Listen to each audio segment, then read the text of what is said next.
হে আল্লাহ, তুমি তো আমার অন্তরের প্রতিটি কষ্ট জানো। আমি আজ বড় অসহায় হয়ে তোমার দরবারে হাত তুলেছি। ব্যবসা করছি, লাভজনক হচ্ছে না। ঋণের বোঝা আমার হৃদয়কে ভারী করে দিয়েছে।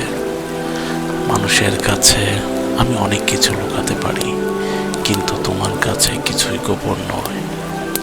হে আর রাজ্জাক, তুমি আমার জন্য হালাল রিজিকের এমন দরজা খুলে দাও যা আমি কল্পনাও করতে পারি না।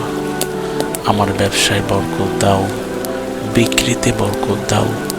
আমার পরিশ্রমকে কবুল করো এবং আমার প্রতিটি হালাল প্রচেষ্টায় সফলতা দান করো।